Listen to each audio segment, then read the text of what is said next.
Hello दोस्तों, कैसे हो आप सब। उम्मीद है कि आप सब अच्छे होंगे।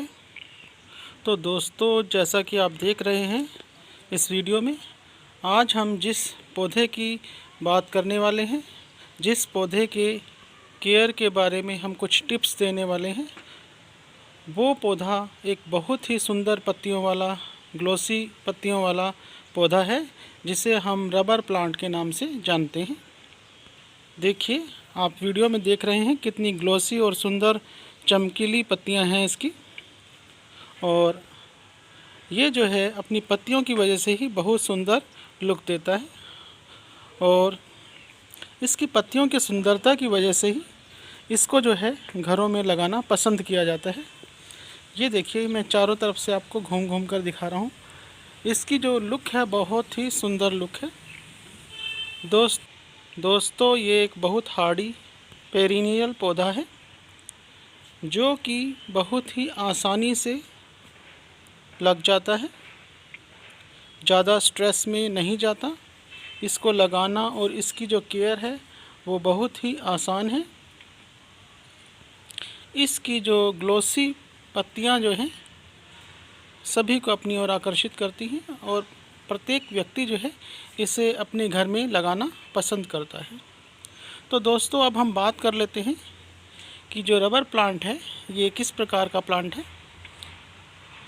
कुछ लोग मानते हैं कि ये एक इंडोर प्लांट है, और कुछ लोग मानते हैं कि ये एक आउटडोर प्लांट है। तो दोस्तों, ये जो रबर प्लांट है, ना तो ये पूरी तरह से एक आउटडोर प्लांट है, और ना ही पूरी तरह से एक ये इंडोर प्लांट है। वैसे अगर मेनली देखा जाए तो ये धूप को पसंद करने वाला प्लांट है, लेकिन धूप जो है बहुत ज़्यादा तेज़ भी नहीं होनी चाहिए। धूप की तेज़ी, जैसे कि जून जुलाई में धूप तेज़ पड़ती है नॉर्थ इंडिया में, उस तरह की धूप की तेज़ी में भी ये ख़राब होने लगता है। उस समय इसको थोड़े शेडी एरिया में रखने की आवश्यकता होती है, या फिर ऐसी जगह रखने की आवश्यकता होती है जहाँ पर थोड़ी धूप और थोड़ी छाँव रहे। इसको आप पूरी तरह से इंडोर भी नहीं रख सकते। अगर आप इंडोर इसको रखना चाहते हैं, बहुत से लोग इसको इंडोर रखते हैं, अगर आप इसको इंडोर रखना चाहते हैं तो आप घर में ऐसी जगह पर रखें इसको जहाँ पर खिड़की से ब्राइट लाइट जो है इसके ऊपर पड़ती रहे, तो इसके जो कलर्स हैं वो डिस्टर्ब नहीं होंगे। अक्सर हम देखते हैं कि अगर इसको पूरी तरह से इंडोर रख लिया जाता है तो इसके कलर्स पर भी काफ़ी प्रभाव पड़ता है, और इसकी देख रेख भी काफ़ी मुश्किल हो जाती है अंदर रखने के पश्चात। क्योंकि एक तो अंदर इसको प्रॉपर सनलाइट नहीं मिलती, लोग ऐसी जगह पर रख देते हैं जहाँ अंधेरा होता है, ड्राइंग रूम में रख देते हैं जहाँ रोशनी नहीं आती, तो ऐसे में पौधा ख़राब होने लगता है और इसके पत्तों के कलर भी बदलने लगते हैं। अगर आपके पास ऐसा रबर प्लांट है जो वेरीगेटेड पत्तियों वाला है, तो वेरीगेशन में भी उसके फ़र्क पड़ने लग जाएगा, वेरीगेशन ख़त्म होने लग जाएगा, मतलब कम हो जाएगा वेरीगेशन अगर आप उसको इंडोर में रखते हैं। लेकिन अगर इसको बाहर रखते हैं तो इसके पत्तों का कलर बना रहेगा, जैसा आप लाए थे वैसा का वैसा बना रहेगा। दोस्तों, वैसे तो देखने में ये प्लांट बहुत सुंदर लगता है, लेकिन होता क्या है कि इस प्लांट की जब कटिंग की जाती है या कोई पत्ती तोड़ी जाती है तो उसमें से दूध जैसा पदार्थ निकलता है, जिसे लेटेक्स बोलते हैं, जैसा कि नाम ही है इसका रबर प्लांट। तो उससे जो है कटिंग करते समय इसकी सावधानी बरतनी चाहिए। वो जो लेटेक्स है इसका हमारी आँखों में, हमारे मुंह में नहीं जाना चाहिए, इससे क्योंकि वो टॉक्सिक होता है, तो इससे कुछ प्रॉब्लम्स, हेल्थ इश्यूज़ हो सकते हैं। इसलिए जब आप इसकी कटिंग करें, प्रूनिंग करें, तो सावधानी पूर्वक करें। इसका जो सैप है, जो वाइट कलर का तरल पदार्थ, जो लेटेक्स जिसे हम बोल रहे हैं, वो जो है अगर घर में बच्चे हैं, पेट्स हैं, तो ध्यान रखिए कि वो इसके पत्तों को या इसके सैप को चाट ना लें, या फिर अपने मुंह में ना डाल लें, इसके पत्तियों को चबाए ना। तो दोस्तों, जो रबर प्लांट होता है अक्सर उनको गमलों में उगाया जाता है, लेकिन अगर रबर प्लांट की वास्तविकता को देखो तो ये एक बहुत बड़ा ट्री होता है। इससे जो है लेटेक्स निकाला जाता है, दूध जैसा पदार्थ, जिससे रबड़ जो है बनती है, जिसको आप रबड़ या रबर बोलते हो अंग्रेजी में। वो रबर बनती है, प्लास्टिक के पदार्थ जो होते हैं वो वस्तुएं उससे बनती हैं, रबड़ बनती हैं। तो ये बहुत बड़े बड़े पेड़ होते हैं और उनमें से लेटेक्स निकाला जाता है। यानी कि ये अगर हम हिंदी में बोलें, शुद्ध हिंदी में, तो ये जो है व्यापारिक फसल होती है, जो कि अक्सर जो है लेटेक्स के उत्पादन के लिए लगाई जाती है, जिससे रबर की चीज़ें बनती हैं। लेकिन जैसा कि आप देख रहे हैं आजकल के माहौल में, इसे जो है इसकी सुंदरता की वजह से ऑर्नामेंटल प्लांट के रूप में भी उगाया जाता है, घर में लगाया जाता है, ड्राइंग रूम में, बेडरूम में, या फिर टेरेस गार्डन में, होम गार्डन में इसको सुंदरता बढ़ाने के लिए लगाया जाता है। तो दोस्तों अब हम बात कर लेते हैं इस प्लांट के पॉट के साइज़ की। ये जो प्लांट है ये कम से कम 10 इंच के पॉट में लगाना ज़रूरी है, क्योंकि इसकी एक जड़ जो है बिल्कुल सीधी नीचे की तरफ जब बढ़ती है तो बहुत ज़्यादा छोटा पॉट नहीं चलेगा। इसकी जड़ें जो है ज़्यादा घनी नहीं होती, लेकिन फिर भी बहुत छोटा पॉट इसके लिए नहीं होना चाहिए। कम से कम इसको आप 10 इंच के पॉट में लगाइए। और अगर आपका प्लांट जो है 1-2 साल हो गए हैं लगे हुए और वो काफ़ी बढ़ गया है, ऊंचा हो गया है, तो आप उसे 12 इंच के पॉट में, 18 इंच के पॉट में भी लगा सकते हैं। अक्सर इनको ऑर्नामेंटल प्लांट के रूप में घरों में लगाया जाता है, इसलिए आपको चाहिए कि समय समय पर इसकी जो है प्रोनिंग करते रहें। अगर आपका प्लांट जो है घना नहीं है, लंबा सा बढ़ता जा रहा है ऊपर की ओर, तो इसकी आप हार्ड प्रोनिंग कर सकते हैं। लेकिन प्रोनिंग का जो समय होता है वो होता है बसंत ऋतु के आसपास या फिर अक्टूबर के आसपास का मौसम।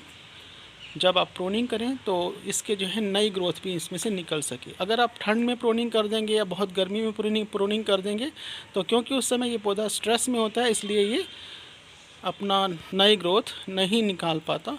तो इसलिए प्रोनिंग आप कीजिए इसको घना बनाने के लिए, लेकिन समय पर कीजिए, आगे पीछे प्रोनिंग इसकी नहीं करनी है। अगर आपका पौधा बिल्कुल लंबा जा रहा है, सीधा जा रहा है, वो साइड ब्रांचेस नहीं निकाल रहा और आप चाहते हैं कि साइड ब्रांचेस वो निकाले और ज़्यादा घना हो जाए, तो आप इसकी हार्ड प्रूनिंग कीजिए। अब आप इसकी हार्ड प्रूनिंग करेंगे तो नीचे से नई ग्रोथ आएंगी, 3-4 नई ग्रोथ आएंगी, और वो जब बढ़ेंगी तो आपका पौधा जो है घना हो जाएगा। लेकिन अगर आपको यह पसंद है कि आपका पौधा लंबा लंबा सीधा जाए, तो फिर प्रूनिंग मत कीजिए। देखिए दोस्तों, रबर प्लांट को बहुत ज़्यादा केयर की तो ज़रूरत नहीं होती है, लेकिन फिर भी अगर इसकी आप थोड़ी बहुत केयर करेंगे तो ये और अच्छा होगा। वैसे तो ये अच्छा होगा ही, लेकिन और ज़्यादा अच्छा होगा, घना होगा, बुशी होगा, पत्ते जो है ग्लोसी होंगे, चमकदार होंगे, जो कि देखने में बहुत अच्छे सुंदर लगेंगे, और चौड़े चौड़े, जैसा कि आप देख रहे हैं, चौड़े चौड़े पत्ते होंगे।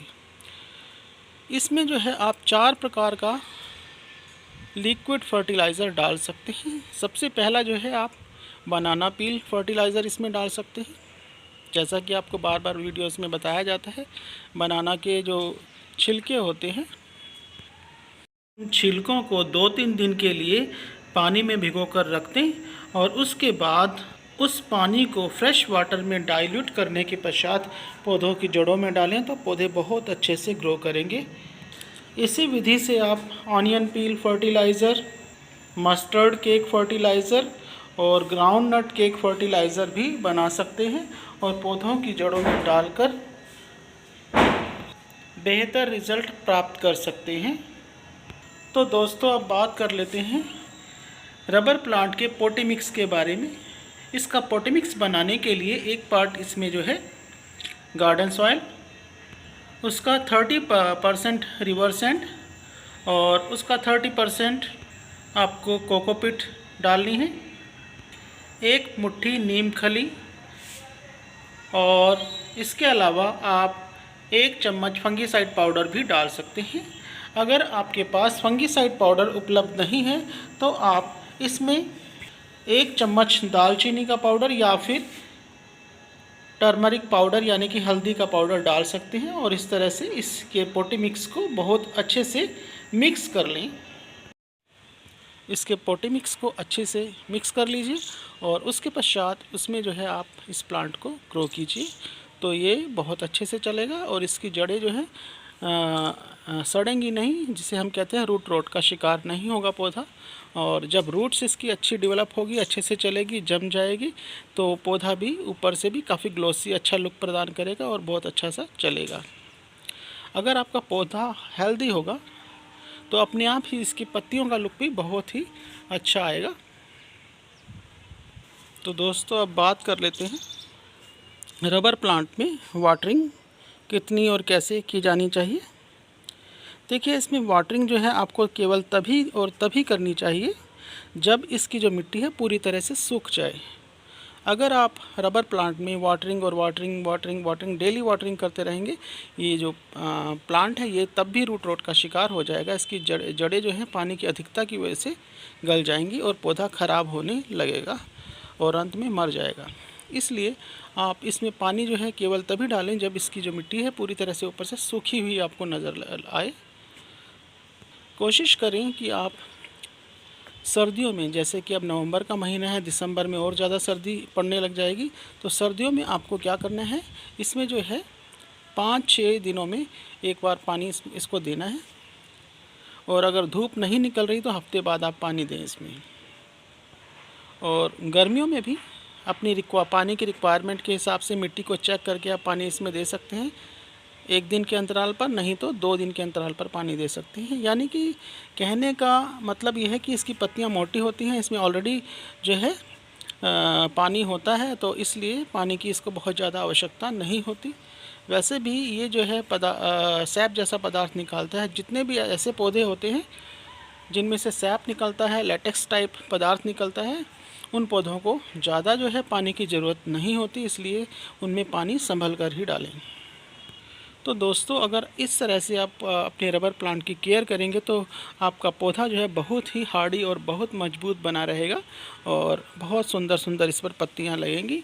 और आपकी जो गार्डन है, आपका जो पोर्च है या आपका टेरेस है, वहाँ पर बहुत सुंदर सजावट प्रदान करेगा, क्योंकि ये एक ऑर्नामेंटल पौधा है। वैसे तो मैंने भी बताया था कि एक व्यापारिक पौधा है, एक व्यापारिक फसल है। इसको फसल के रूप में इसका लेटेक्स लेने के लिए इसे उगाया जाता है, लेकिन अक्सर घर में इसकी सुंदरता की वजह से इसको उगाया जाता है। तो इस तरह से केयर आप करेंगे तो ये पौधा जो है बहुत सुंदर चलेगा। तो दोस्तों, उम्मीद है कि आपको मेरे द्वारा दी गई जानकारी बहुत पसंद आई होगी और आप मेरे इस वीडियो को लाइक करेंगे, शेयर करेंगे और कमेंट करेंगे। और मेरा चैनल जिसका नाम है दीपा की बगिया, इसे सब्सक्राइब करेंगे। तो दोस्तों, अक्सर आप क्या करते हो कि वीडियो देख लेते हो, लाइक करना भूल जाते हो और चैनल को सब्सक्राइब करना भूल जाते हो। अगर आप इसी तरह की नॉलेजेबल वीडियोस गार्डनिंग से रिलेटेड देखना चाहते हैं तो आप मेरे चैनल को अवश्य ही सब्सक्राइब करें और वीडियो को लाइक करें। Thank you. Happy gardening.